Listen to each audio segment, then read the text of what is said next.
Hey, all Degrads alumni. Before we get to this episode, just a little note to say that this is one of those episodes with spotty audio due to our not knowing what any of these buttons do. Please bear with us, and we'll be back to normal operating procedure in due time. Thank you.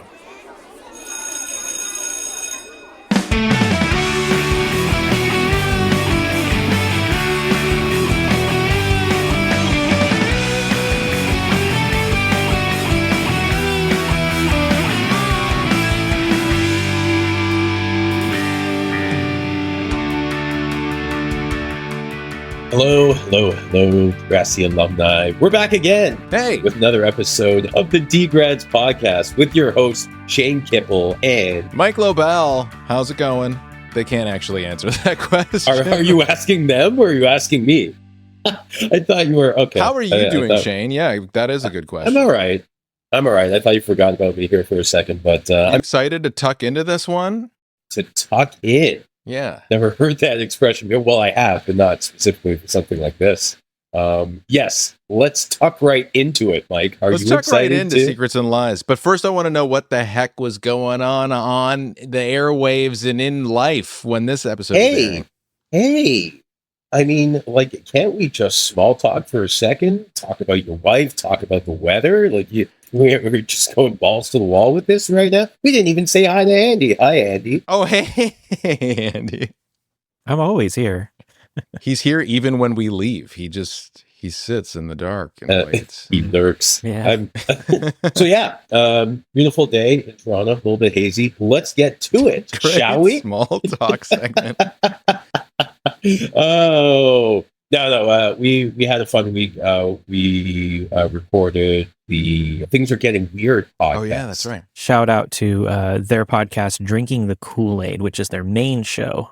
We were actually on their little bonus episode show, which is where we got to talk about anything and everything that we wanted to. Their regular show is Drinking the Kool-Aid, where they talk about all kinds of mysterious, true crimes, supernatural type stuff. And I think you guys would really like it. Okay, without further ado, take us back. This episode is called Secrets and Lies. Premiered December 9th, 2001. I remember that like it was yesterday. This was written by Aaron Martin and directed by the one and only Bruce McDonald and its plethora of cowboy hats. Did you work with Bruce? I did. Yeah, he did. I worked with him and the hat. It was delightful. Does he get his powers from the hat? Oh, yeah. I think his head is actually shaped like a cowboy hat. Underneath it is where he keeps his big director brain, like way up in there. Got it. He's like, a cowboy hat's perfect shape to hide my director brain. Okay, never mind. Does his head also potentially have like a natural brim to it as well? Yeah, it's got a brim. The whole hat. Yes, he evolved to keep water off of his face so that he could see the shots better. That's very good to know. In the world on December 9th, 2001. This day was not that eventful. Oh, damn it. But I'll tell you this. Next day, Lord of the Rings, Fellowship of the Ring premiered in London. Oh, wow. Okay, so this is like Lord of the Rings hype is happening.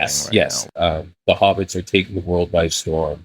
In the box office, the number one movie was Ocean's 11. Huh. The top three in the box office were Ocean's 11, Harry Potter, and The Sorcerer's Stone.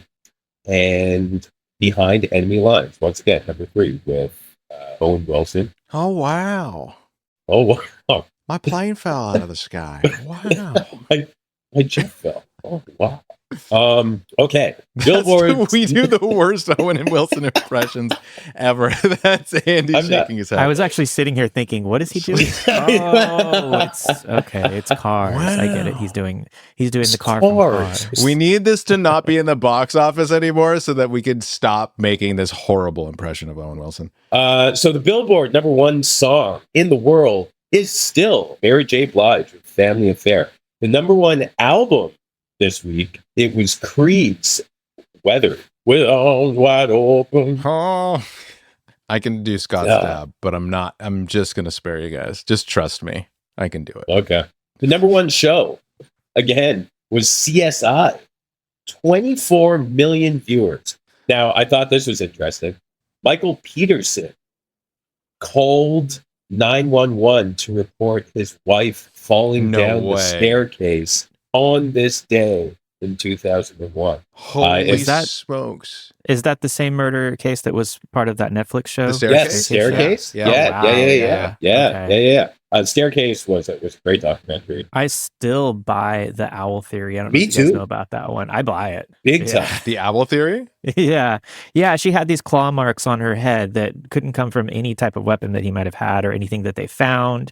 And I think there were like feathers. There were like remnants of like feathers. or Yeah, like something. they called them micro feathers or something like that. Yeah. And it's like, okay, yeah, I buy it. Sure. And it was really a sad thing that the defense decided that they couldn't go with something like that because it sounded so outlandish that the jury wouldn't buy it. But that was Yeah. their. Right. Both of my wives were killed by owls. that was a great Michael Peterson That's pretty good. impression. Better Yeah, it than was our as own good Wilson, as. I'll tell you that. This episode's just going to be impressions. And the final thing, Chris Jericho in the WWF becomes the first undisputed champion. And who did he defeat? None other than The Rock and Stone Cold Steve Austin. He beat him up? He beat him up. It was choreographed to an extent, but there was definitely some impact. Damn. Wrestlers are badass. I don't care what anyone says about that. Are you in the camp that it's all fake? Like that's serious stunt work, you know? Well, it is by definition it is fake, but it's an amazing performance. It is an amazing performance, and to say that those guys, It looks like I just told you Santa Claus wasn't real.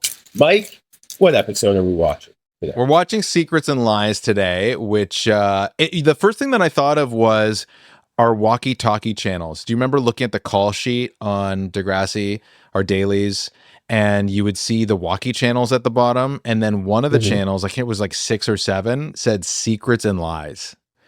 So it was like the directors were on this walkie channel, the PAs were on this other channel, the writers were on another channel, and then there was one called Secrets and Lies, which I just assumed was a place where the crew could switch over to that channel and like talk about everybody. Who drops up the call sheets? That would be the second AD. Someone had a good sense of humor.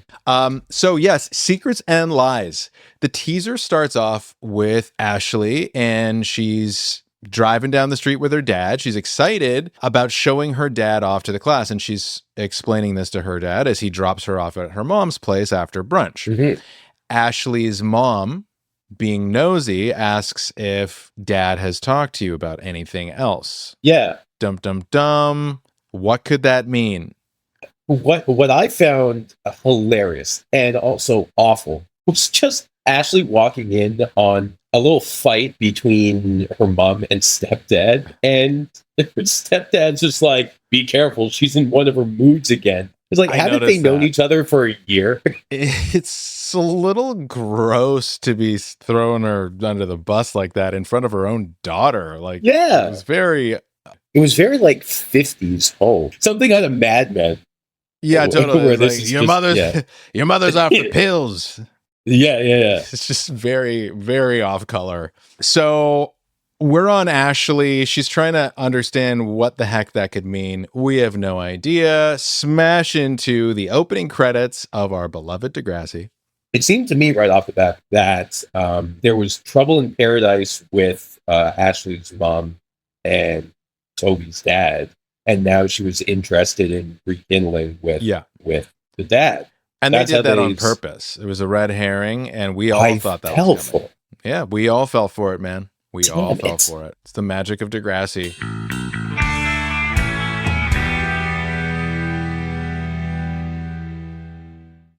School is starting. It's the morning. Terry is showing Ashley a locket of her parents, which was an anniversary gift her mom left her after she passed away. So we're finding out a little bit more about Terry and her family situation. In Miss Kwan's class, she's reminding the students that the Lord of the Flies test is in 2 days. So everybody's got to study up, get their Lord of the Flies assignments done. What is with Degrassi teachers? Kwan comes in holding a whole bunch of things in her arms, and immediately, like the second she walks in the door, she's just, shh, everyone, come on. She was irate. She was having a bad day. but she didn't even have a chance to settle at her desk yet and take it in. Yeah. They're underpaid and they don't have time for it. So back in Kwan's class, we find out that Ashley's dad is moving back, that he's a war correspondent. Yes. Ashley's dad, a Nick Robertson type, I guess. The press embedded with the soldiers, the front line. Uh-huh. Why are Terry and Ashley hiding behind binders and talking like if they're behind this, no one can see them or hear them anymore? Yeah, I don't know. It was just... But I mean, like, this is the thing in TV, right? Like, we're often whispering conversations. You're kind of thinking, like, there's a bit of a logic bump here. We're right next to the person that we're gossiping about, and they can't hear us, but they obviously would be able to hear us. We're literally 2 feet away. Yeah, like the whole sitcom, like, can I talk to you for a second? And they move 3 feet away. I get it. Yeah, totally. Kwan, like, pokes her head in and goes, Ashley, and Ashley makes a face like, oh no, you caught me. Whoops. And then immediately goes back. And they go right back to it. They don't change a thing. Well, they got to finish the sentence. Otherwise, we have no idea what they're talking about. Okay. All right. So now we're moving over. We are in Mr. Simpson's tech classroom, and tech is maybe not the subject he should be teaching, because he's actually getting a lesson from Toby, who is helping him fix something on his computer. God bless him. And he's like, oh, yeah. And then you should be good to go. Oh, thanks, Toby. Yeah, the whole class presumably is like on pause while this is happening also. So the class is, I don't know, maybe they're bored, waiting for Mr. Simpson to figure his computer woes out. Emma is busy reading haikus to Sean about polluted oceans. It was a good haiku. Sean didn't seem to be feeling this one. Yeah, true. Maybe he was having a bad date. JT decides he's going to fire a paper plane directly at Mr. Simpson, who is outraged, stands up, and demands to know who the engineer was, who the aeronautical designer. Sorry, Shane, this is your territory. Yeah, I know. Is it Liberty's? Because she's the one who stands up and claims the responsibility. And then gives a very sultry look to JT afterward. Did it seem like that plane, that paper plane, every time you saw it was a totally different size?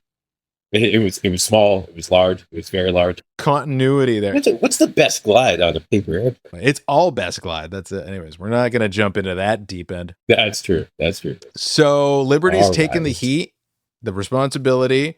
Why would she do this? Apparently it's because she is gaga for JT. Yeah. Now. It's a different treatment of Toby's infatuation. With Emma? Right. So like that was like discotheque. This is just sort of soft focus. It's a little less intense. Great song. Degrassi is obviously pretty horned up. Yep. I think the kids call it bricked up these days. Is that what they say? Yeah, I'm bricked up. The kids are all bricked up at Degrassi. Fantasies running amok and kind of ruining people's lives, right? Like everyone's getting kind of stalkery crushes on other people, and all of these like opposites attract scenarios. Emma with Sean. I mean, the one that makes the most sense would be Toby and Emma, because they're both very astute. Yeah, they're conscientious. The Liberty and JT thing, that could not be. There cannot be a better example of opposites attract. I guess crushes at that age, they didn't have to make sense. No. Right? The heart wants what the heart wants. Exactly. At the lockers, Manny, JT, and Toby discuss Liberty's crush on JT.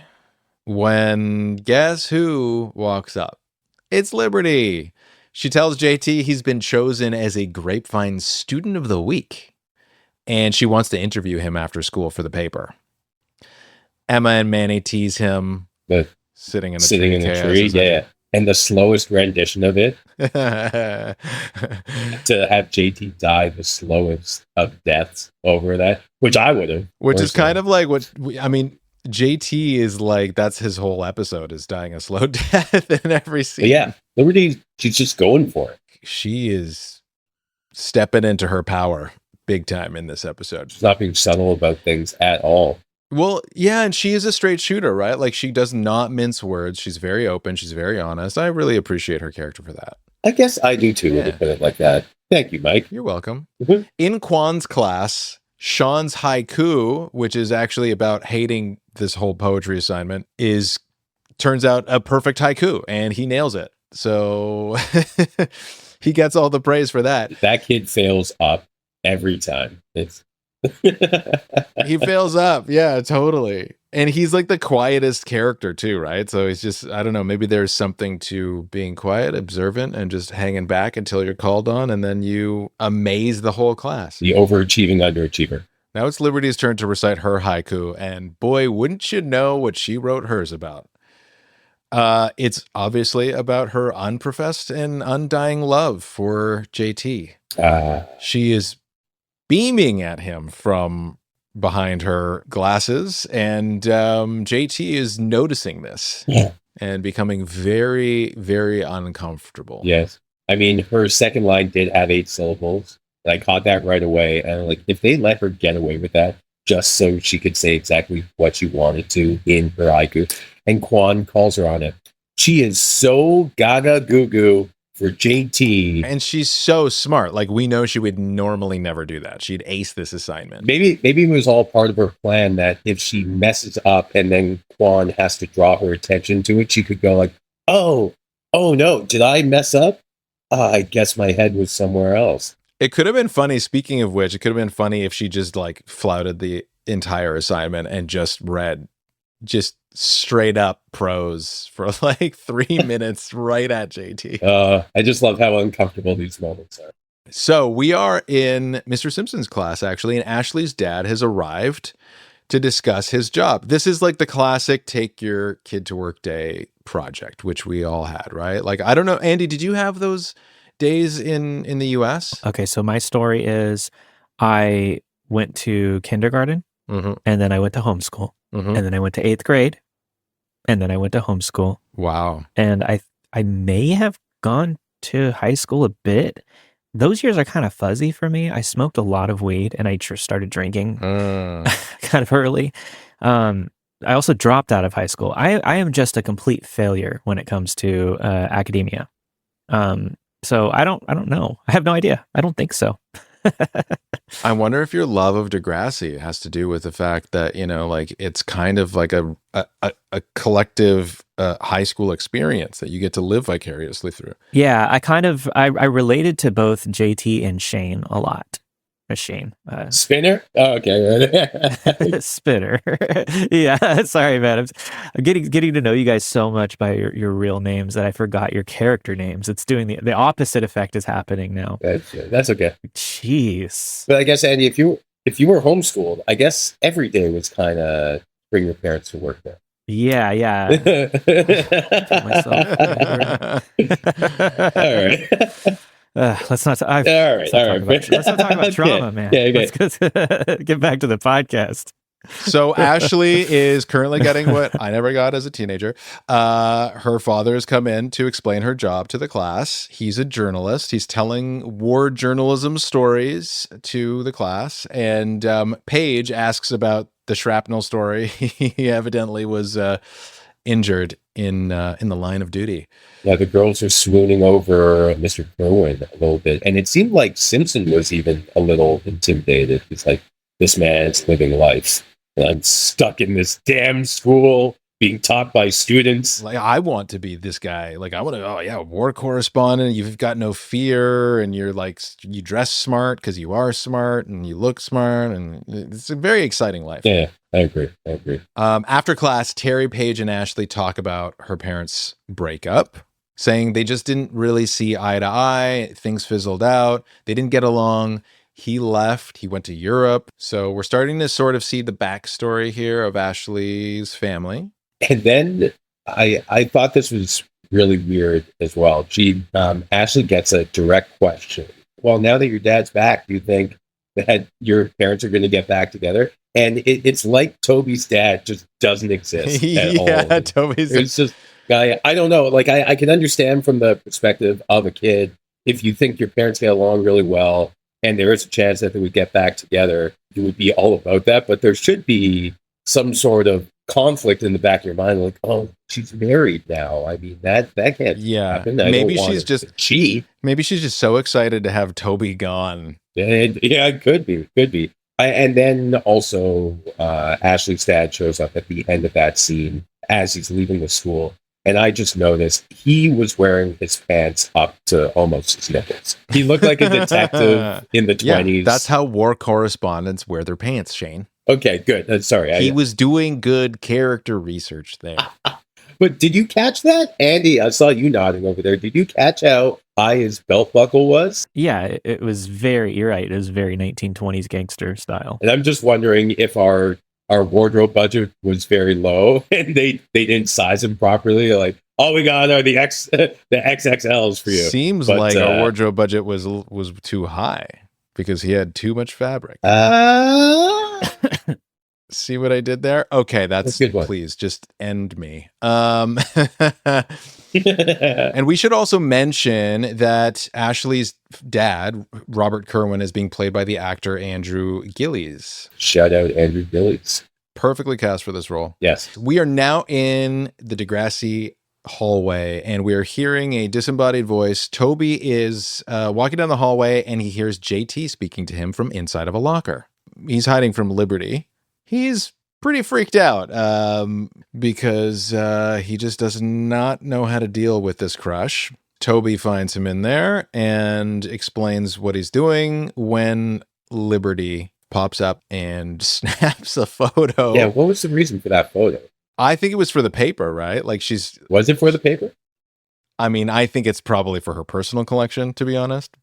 Yes. We won't get into what she might be doing. Yeah, exactly. It's under the guise of journalism, right? He's so quirky. He just pops out of lockers. This is our JT York. Hey. Student of the week. Also, it just made me so uncomfortable to think about being crammed into a locker like that. I mean, I'm not claustrophobic, but that actually made my palms sweat a little bit. Oh, wow. Especially at the beginning when I thought he somehow locked himself in the locker. Yeah, that's what I thought. Closed the door on himself. Yeah. It would have been a cool scene if he'd locked himself in and he had to get Toby to like get the janitor with the bolt cutters and then explain that he was just trying to hide out.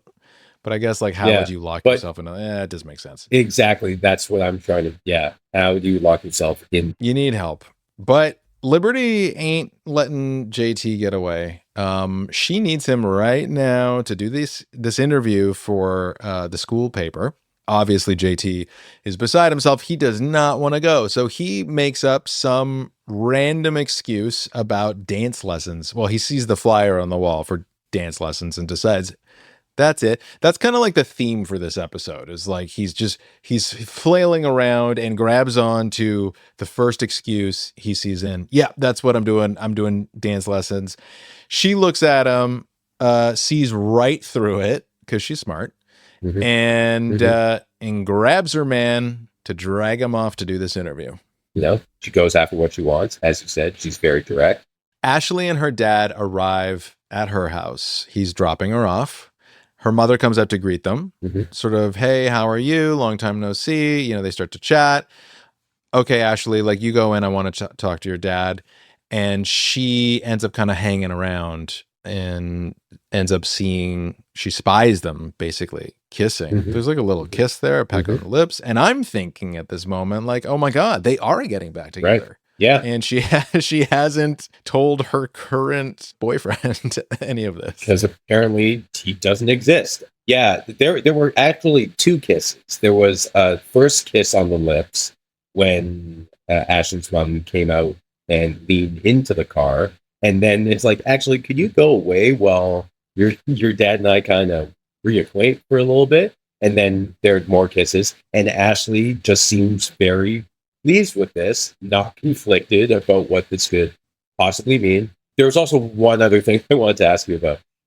This is the second time that Ashley's dad has been like, can I just talk to you about something? And then Ashley gets pulled away. Yeah. Did they not share a ride home, like from school together or wherever? Like, why did he wait until the goodbyes before telling her this very important thing for the second time?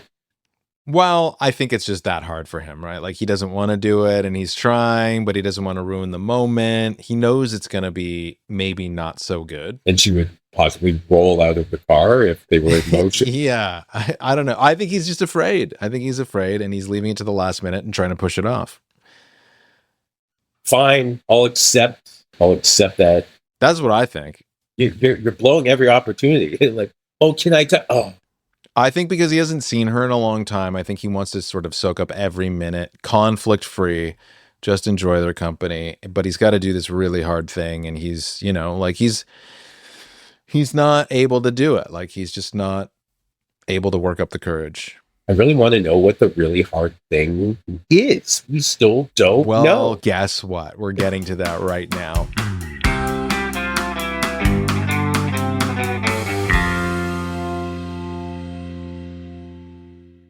In their kitchen now, Ashley and her mom talk about Dad, how charming he is, and she's, you know, she really puts him on a pedestal.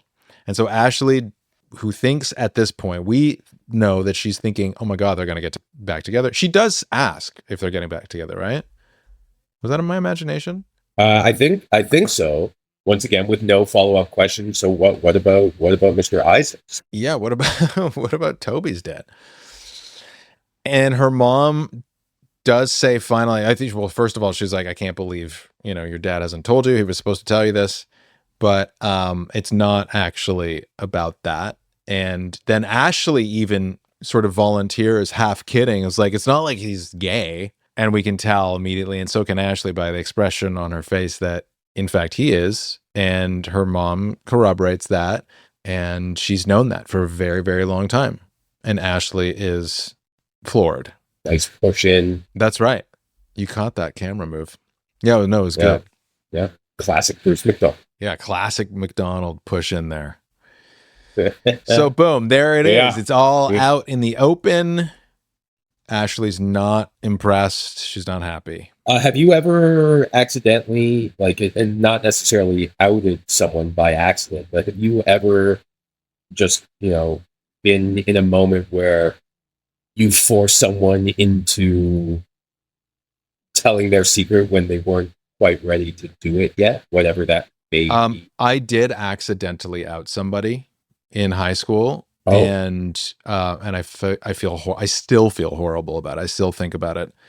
I had a friend in high school, and I kind of like, I knew, and he wasn't really like hiding it totally from me, but he wasn't out, and I just assumed that he was, and that everybody kind of knew. And so I mentioned it to a few people and was like, well, you know, because he's gay, and they hadn't heard that. And then it got back to him, and then I had to have a hard conversation with him. I felt really bad about it, and I still do. So yeah, it sucks. It definitely sucks. That's a big one. I don't know how you come back from something like that, especially if they might be years away from being comfortable enough to come out. Yeah. I've never outed anyone. I have ruined TV shows through spoilers for plenty of people. That's equally as bad. Well, no, I did this one thing, which is Bruce Willis is dead. No, when my sister-in-law was pregnant with one of my nephews, she wasn't drinking. One night we were all together, and someone was passing around wine or something. She wasn't drinking. And I'm like, why aren't you drinking? Are you pregnant? Classic.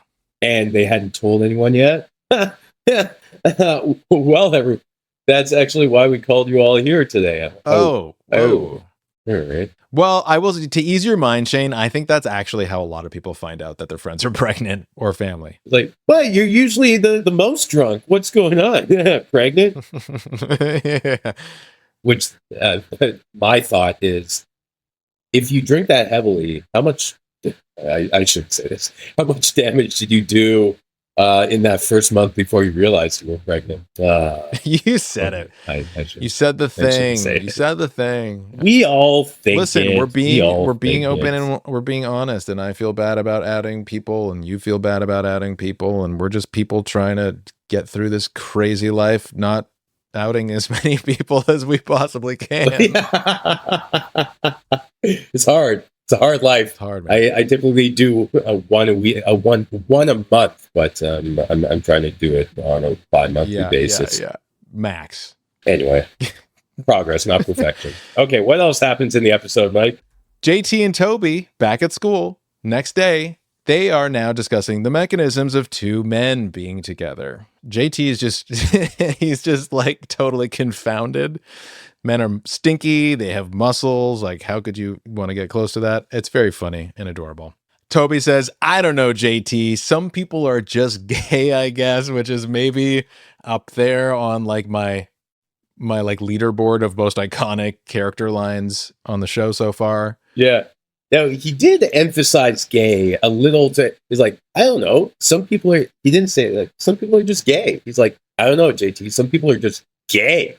And I'm like, okay, all right. I don't know how Toby feels about this exactly. But what I wanted to know is how did Toby find out already? Did Ashley just rush upstairs going like, Dad's gay, and Toby comes in the next day and needs to talk to JT about it? That scene, that is probably how it would have happened. Either that or Toby overheard something. It might have been something that was cut because there is no explanation as to how he found out. Yeah, it was most likely a scene where... I mean, Ashley is in so much turmoil in this episode, and she's, every scene she's in, people are like, are you okay? Like, what's wrong? What's going on? And she goes, no, I'm not okay. And my whole life is ruined. And this, you know what I mean? So she's just like, I would imagine that probably happened at home. Always about her. Yeah. Oh my God. Ashley is dealing with so much this season too. No, she's the one who has to deal with it. Maybe she was talking in her sleep and that's what Toby overheard. I don't know. She also seems like the kind of person that has conversations with herself in the mirror loudly in her bedroom. You got this. Hold it together. You get this, girl. You got okay. My favorite moment in this scene, I think, is the button on the end where the conversation turns towards Liberty and how he's so ashamed and he's trying to like get out of it. And JT says to Toby, don't ask, don't tell. Yeah. Which is the funniest little writer's button there. Don't ask, don't tell, obviously being like the official U.S. military position on LGBTQ plus people in the military. And he doesn't really realize what he's tapped into there. It's very funny. It is. I think that has been long since dispensed with, but at that time, I guess the don't ask, don't tell policy was up and running. In full effect. Full swing. Yeah. In the cafeteria, Ashley is being Ashley. She's forlorn. I shouldn't beat up on Ashley because she's obviously having real feelings, and I totally get it. Yes, but we're kind of allowed to because Melissa kind of did a little bit in our interview. Yeah. Right? I totally kind of agreed with us that she's always out for herself. She opened up the floor to just talk about how Ashley's very selfish. So we have free range to do this. I've never seen someone that unhappy about to have a glass of chocolate milk. I know. And to waste it. It's the sulkiest pour. She poured a chocolate milk, the happiest drink on the planet that we can all agree on. It's the happiest drink. And Terry has come over to try to comfort Ashley. As usual, Terry is trying to be this amazing friend, and she is, and she takes all of this crap back from Ashley, blowing it back on her. Mm-hmm. And then Paige walks over. She wants to talk about Ashley's dad, but Ashley really isn't in the mood. And she somehow, Paige, puts the pieces together and suggests to Ashley, hey, have you I don't know, just maybe on a, I don't know, have you considered your dad is gay? Which is such a shot in the dark for Paige, but she's also kind of maybe tapped into something. Well, that does it. And Ashley can't take it anymore. She blows up. She throws her chocolate milk at Paige. Fully assaults Paige. I'm surprised that didn't come with a Paige Michael Chuck, as it usually does. Full name moment. Warranting the full name. Yeah. But I felt really bad for Paige in that moment. Me too. And it's the first time I genuinely felt bad for Paige. Yeah, that was her sweetest most genuine moment in the show up until now, which, well, my brother's gay. I mean, what did I do? I was trying to help. And I really believe that she was trying to help. She actually was. She wasn't trying to get anything out of this No, situation. no. It was just what she was thinking about. And Paige is obviously, she is a very smart girl. And so it does make sense, especially what she says that her brother is gay. And this would be something in her wheelhouse where her mind would go. Yep. And when she mentions her brother's gay, like I just had like John Breger like popped into my head. And I was like, oh, we're talking about Dylan already in season 1. Like this is already starting to thread together for me. Writers are just expanding the Degrassi universe already right before our eyes. So now we are in front of the school, and Liberty is fantasizing about JT with Emma and Manny, despite the fact that he has mustard all over his face. In a full mouth of food as he's cackling. It was perfect. I love it. I do really like these sort of these fantasy shots when our students are deep in a trance over somebody in love. I was just picturing Bruce and whatever editor was taking that close-up shot of JT just howling, laughing with a huge bite of sandwich in his mouth. Could not be more innocent, and also to someone who's not completely infatuated, a disgusting moment. Totally. Despite the fact that he has mustard all over his face, Liberty just will not take a hint. And so JT makes this plan to Toby to come out of the closet. He's got the idea from Ashley's dad, and another low-hanging fruit, probably not an advisable approach to this situation. It's maybe going to backfire and not work. So I was sitting there judging JT for not being upfront. Toby said, just be upfront with her. I believe it was Toby. Yeah. And he's like, I can't do that. No, I'll come up with a better plan. And I was sitting back judging, fantasizing about being a person who's strong enough to do that in my own life. And then I sat back for a second and I'm like, no, the amount of times that I have not been straight up, even to this day, about people that I'm not interested in, and I have to come up with 100 different excuses before it finally boils down to that fact. Honestly, man, I just had this conversation with somebody else, and it's true. A very good friend of mine went out on a date, and she's really into him, and he's just trying to figure out how to let her down. And I'm like, but you can't say that. You can't tell her you don't like her. She's so invested in you. Yeah. And really, he should just be straight up and honest. Yeah. You know what? Hold that thought. I need to go make a phone call. Yeah. No, but it can be crushing to people. I understand trying to, protect people's feelings. I get it. But all you're doing is prolonging the inevitable. And the amount of times I've done that in my life, it's just so funny that I sat back judging JT and like, come on, just man up, dude. Do the right thing. I'm like, no, I'm still a 14-year-old kid struggling with this issue. And that's cool. That's why we're telling these stories. I guess so. Because JT and Toby are basically like the proverbial devil and angel on the shoulder, right? Like Toby's always the voice of wisdom, and JT is always the like, I got to fix this like immediately, and reaches for the wrong tool. Yep. So yep. That's why we're telling this story, because we all can embody this in different parts of our lives. And that's what makes Degrassi so universal. I do love, like you said, JT just grasping for straws, whatever he can do, whatever he could think of. And now, because being gay is at the forefront of his mind, and he understands that a marriage broke up over that, it should be as easy as pie. Just tell Liberty you're gay and she'll back away. Simple. I'm not going to have to act like I'm gay for the rest of my life in order to keep this cover going. For the rest of my life. Yeah. No. Never date any women in the vicinity of Liberty. Yeah, because JT does not think beyond like tomorrow. No. He's an improviser. That's what he is. Yeah. Ashley's dad meets Ashley at school and signs her out. We need to talk, he says. Okay, so he's about to have the conversation that he's been reluctant to have. Yeah. Meanwhile, JT confronts Liberty in the hallway, and Fake comes out to her.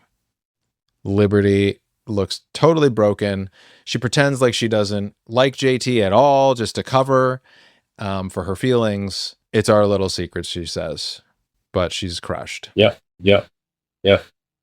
I think we've all been on the receiving end of that before. That just hearing that for one reason or another, the person we're interested in, it's just like it's not going to happen.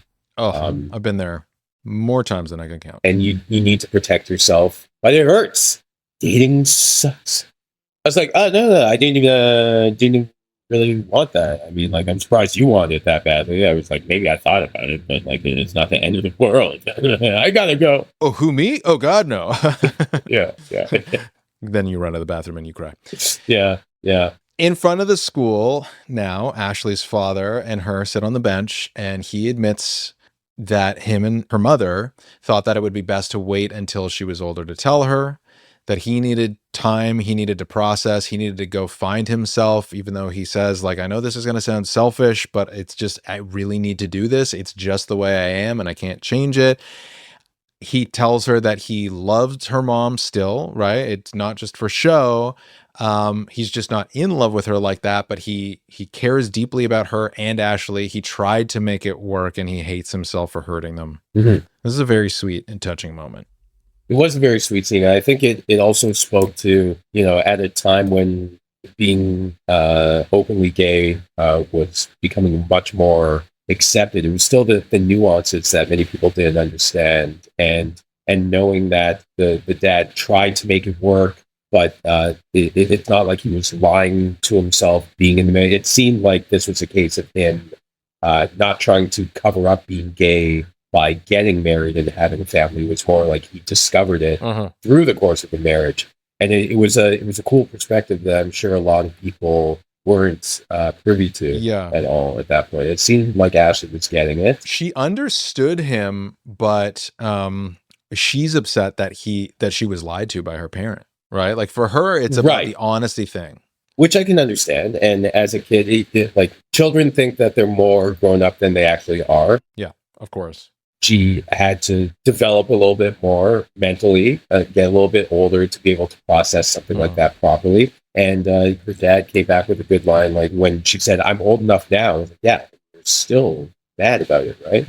Thinking like, how would you have received this 5 years ago? It was a very well written scene. Yeah, and also, like, for parents, like, tough to find, like, when do you break something like that? Yeah. What is the appropriate moment? It's always going to be a difficult conversation, but like, and I also wanted to say that, like, he himself comes from a different generation because he's her dad. He's older. So, like, different generation, a different time coming out was not necessarily the safest thing to do. Yeah, that would have been a conversation possibly that he, depending on what kind of parents he had, he would have never thought to have with his own parents if it was one generation up and it was his dad that left for those reasons. Like that's something that his family might have sheltered him from forever, and he would have never really known. So yeah, no, it really was well written for the time that we found ourselves. Yeah. Totally. And the music comes in and I really did get a lump in my throat. Like I was feeling all the feels. Oh. It got me.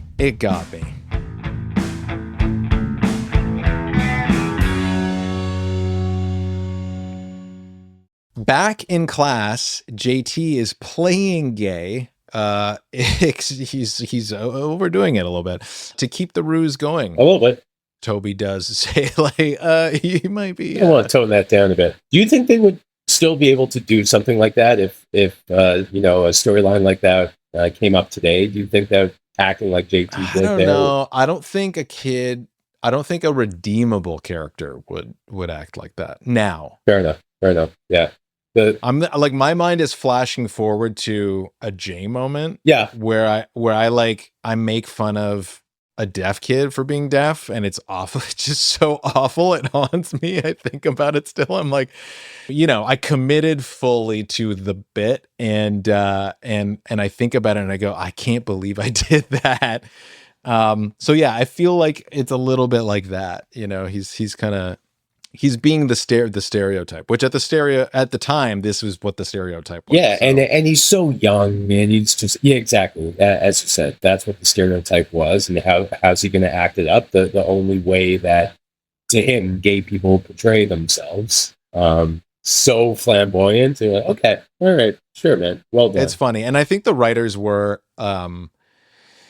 self-conscious about it, like, because the voice of the writers comes through in Toby. He's like, yeah, you should tone that down, right? So it's like we get where the barometer is here. He's out of line.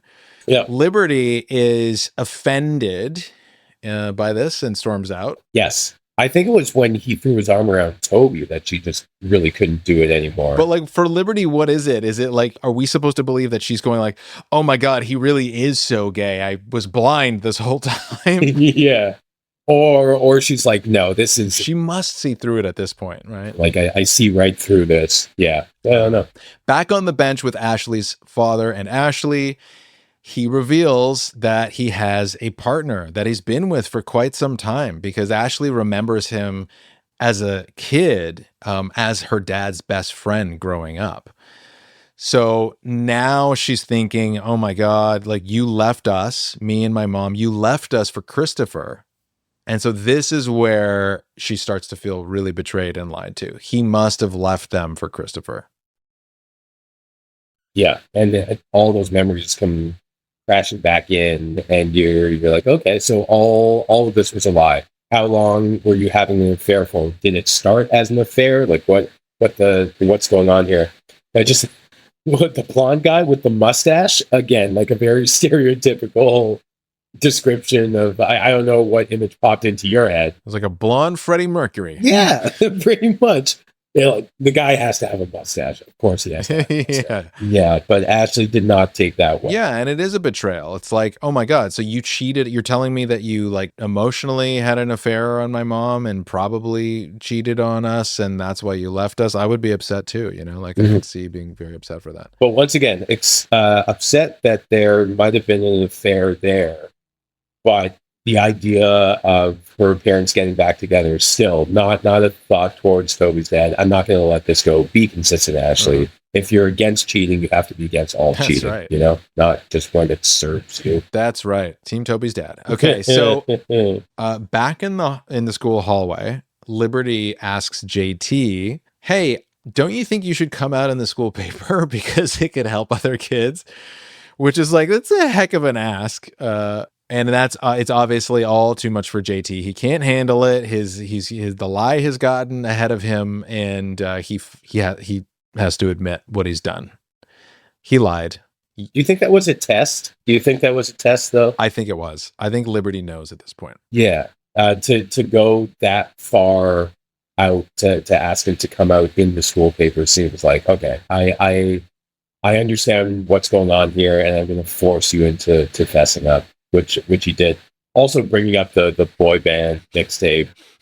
Those were my sisters. Was hilarious. Do you remember when we grew up, you were labeled gay if you liked the Backstreet Boys or New Kids on the Block? That's funny because I was labeled gay for liking like Nine Inch Nails and like industrial. What? Really? Yeah. So like I think everybody was just kind of labeled that. You're gay for whatever you do. It was like the othering word. It was the word to like make you feel like an outsider. It was low-hanging fruit for the bullies. I guess so. But I will just go out and say I have always loved the Backstreet Boys.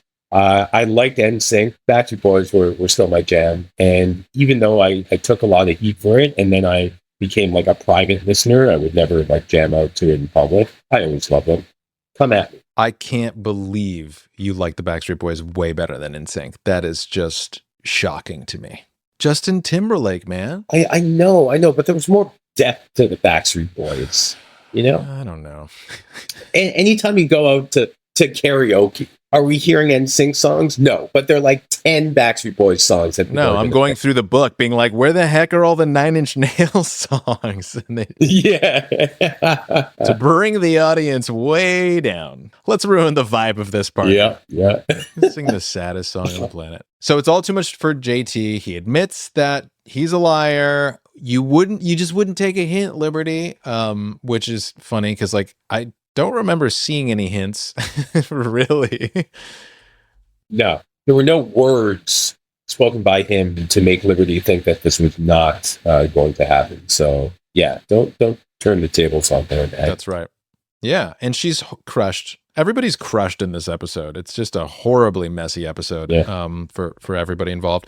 If you didn't like me, you should have just said so. Ain't that the truth? Because she's a straight shooter and she's so flabbergasted. Why is somebody else not honest and being open with me? And that has to, at the beginning of the world of dating, hormones going crazy, to hear that someone that you like would rather pretend to be gay than give you a shot, that's gotta be hard. Yeah, that's hard. That's hard for sure. Terry confronts Ashley in the hallway at their lockers because Ashley's totally MIA. She's miserable, clearly. Ashley? Miserable? She's miserable. And Ashley breaks down, finally admitting what it is that she's been going through with hearing this from her parents, her father. And she's decided she is going to cut her dad out of her life. That's the only thing she could do. That's how she's going to proceed. I'm just going to cut him out. I've got my mom. I've got my friends. I've even got Toby. Yep.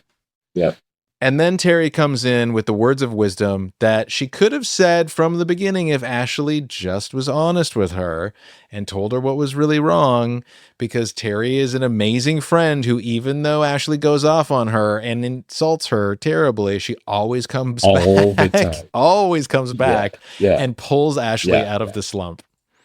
And she basically says, like, listen, you have a choice. Like, you should look at this differently. My mom died, but you have your dad back. You've got the choice that I never had, and you cannot make the wrong choice. I won't let you do it. Yeah. On Ashley, really hearing this, processing this, but not entirely sure what she's going to do, we freeze.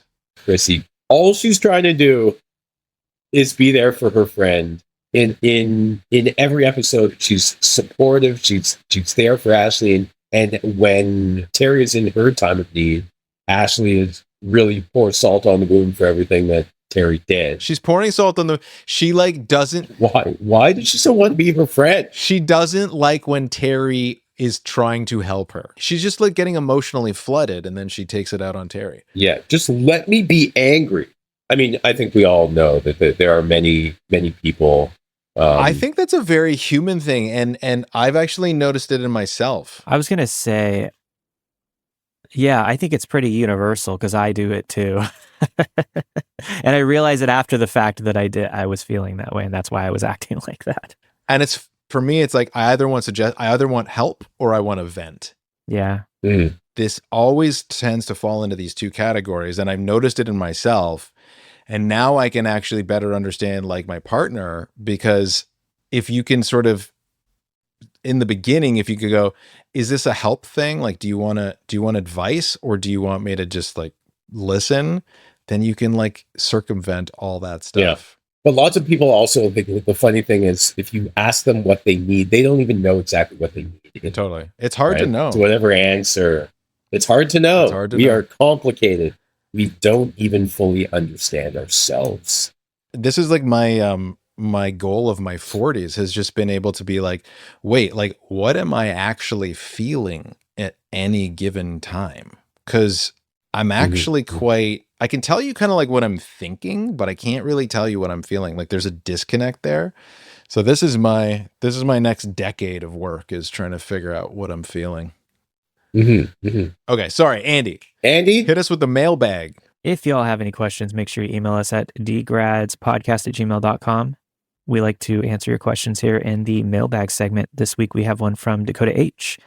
Is there a storyline on the show that you do not love or agree with, and or wish there was a different one, or I am guessing a different outcome? Knowing that Spinner and Jane didn't end up together, and there was something with Spinner and Holly J, at least like, there was some tension there. Holly J voiced it when she thought that Spinner couldn't hear. I think that would have been a fun one to explore. And if not that, I think that Spinner and Jane should have had a chance to reconcile.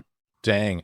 I don't know if there's a storyline that I really didn't like, because if it's not in my wheelhouse, or if it's not in my, for whatever reason, it's something that I'm learning about through the show. It's something that I've never thought about before. So, like we've touched on some pretty racy stuff, subject matter, some pretty fraught subject matter, but I think it's all so necessary to talk about. Like, it's real stuff. So there is nothing that I can say bothered me. Very diplomatic. Yeah, very diplomatic, right?